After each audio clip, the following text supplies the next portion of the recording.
अखंड ज्योति सितंबर 2022। शीर्षक है ईश्वर तत्व का जागरण। गुरु नानक देव ईश्वर प्रदत्त दिव्य ज्ञान से भरे हुए थे। वे जहाँ भी जाते वहाँ उस ज्ञान अमृत से लोगों की आत्मा को तृप्त किया करते थे। उसी क्रम में वे एक स्थान पर जनमानस को संबोधित करते हुए कह रहे थे कि ईश्वर केवल एक है जो तुम्हारी आत्मा के अंदर विराजमान है। उसी का नाम लेना हर एक व्यक्ति के लिए जरूरी है। इसी से तुम्हारा कल्याण होगा। किसी भी प्राणी का हृदय मत दुखाओ। सदा बुराइयों से दूर रहो। शराब एवं अन्य नशों से सदा दूर रहो। गुरुजी ने जनमानस को समझाते हुए कहा, इस शराब से क्या लाभ है? असली नशा तो ईश्वर भक्ति में है। नाम कुमारी नानक का चढ़ी रहे दिन रात। अर्थात ईश्वर का नाम ही एक ऐसा नशा है जो दिन रात चढ़ा रहता है। यह नशा कभी भी समाप्त नहीं होता है। ईश्वर महान है, अस्तु ईश्वर की उपासना से व्यक्ति में भी महानता विकसित होने लगती है, प्रकट होने लगती है। ईश्वर दिव्य है, इसीलिए ईश्वर की उपासना से व्यक्ति में दिव्यता प्रकट होने लगती है।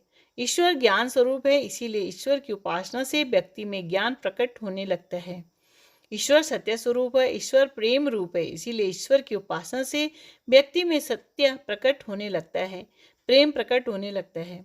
जैसे समुद्र से जुड़कर नदियां समुद्र बन जाती है, वैसे ही ईश्वर से जुड़ते ही व्यक्ति की क्षुद्रता, अहंता आदि निम्नगामी वृत्तियां मिटने लगती हैं और उसमें सत्य, प्रेम, ज्ञान आदि दिव्य गुण प्रकट होने लगते हैं, जिनसे वह महानता के मार्ग पर, सत्य के मार्ग पर चल पड़ता है और स्वयं के साथ साथ वह दूसरों को भी आनंद प्रदान करता है। संत नानक देव बोले, ईश्वर की उपासना से व्यक्ति की क्षुद्रता, संकीर्णता आदि महानता में तब्दील हो जाती है।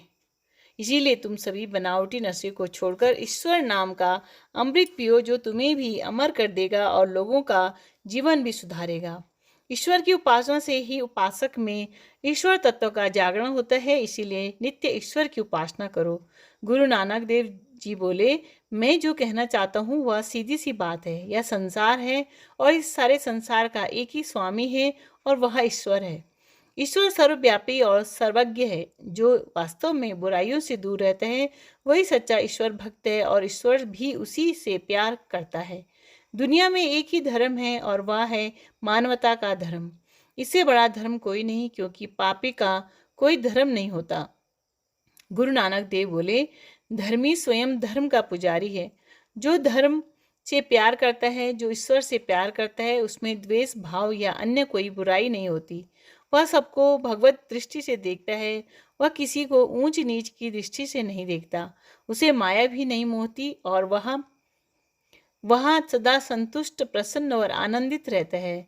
वह आशा तृष्णा के बीच रहते हुए भी उनसे निर्लिप्त रहता है।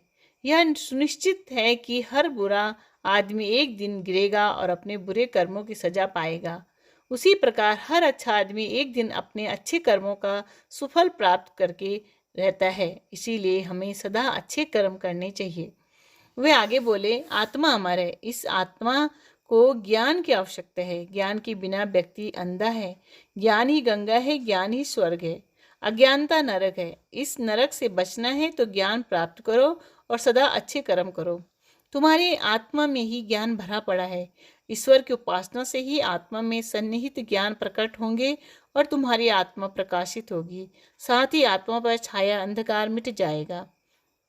गुरु नानक देव जी ने फिर कहा, जो अज्ञानी लोग हैं उनकी आत्मा अभी प्रकाश से खाली है और जब तक उनकी आत्मा में ज्ञान का प्रकाश नहीं होता तब तक वे अंधेरे में ठोकरें खाते रहेंगे और बुरे कर्मों में लिप्त रहेंगे। अब तुम सब बुरे कर्मों को छोड़कर ईश्वर भक्ति में स्वयं लग जाओ और अपने साथियों को भी अच्छे मार्ग पर चलाओ। ईश्वर का ध्यान करो, अपनी नेक कमाई से जीवन यापन करो और बुराई से दूर रहो। इस प्रकार गुरु नानक देव की अमृतवाणी से लोग बहुत प्रभावित हुए हैं और उस दिन से ईश्वर के मार्ग पर चलते हुए आनंदपूर्ण जीवन जीने लगे। शिक्षाप्रद प्रसंग। महर्षि रेक्वा बैलगाड़ी चलाकर जीविका उपार्जन करते थे। उस राज्य के राजा जान श्रुति को ज्ञात हुआ कि महर्षि रेक्वा ब्रह्मज्ञानी है।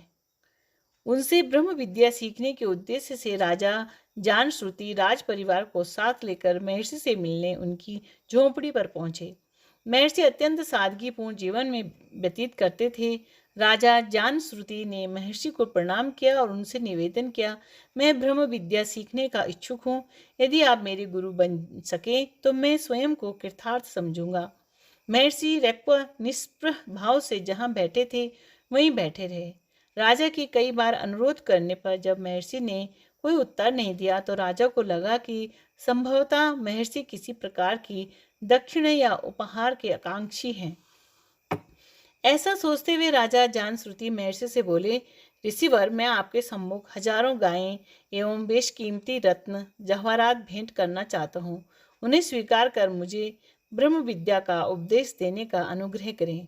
क्या सुनकर महर्षि रैक्व बोले, पुत्र, इस ज्ञान की प्राप्ति में यही तो बाधा है। राजपद का अहंकार तुम्हें ऐसा समझने पर विवश करता है कि तुम्हें भ्रांति हो गई है कि ब्रह्म विद्या भी कोई क्रय विक्रय की वस्तु है जिसे निर्धारित मूल्य देकर खरीदा जा सकता है। ब्रह्म विद्या तो ब्रह्म को जानने की विद्या है जो समस्त आकर्षणों से परे है। यदि इसको भी खरीदा जा सके तो इसमें और बाजार में बिकते सामान में क्या अंतर है। राजा जानश्रुति का अहंकार चूर हो गया। उन्हें भान हुआ कि अध्यात्म के पथ पर चलने में अहंकार ही तो बाधा है। यदि यह समाप्त हो जाए, कामनाएं शून्य हो जाएं, तो प्रभु की भक्ति से उन्हें कौन रोक सकता है। इस भावना के साथ जब वे महर्षि के समक्ष पुनः प्रस्तुत हुए तो वे सच्चे ज्ञान के अधिकारी बने।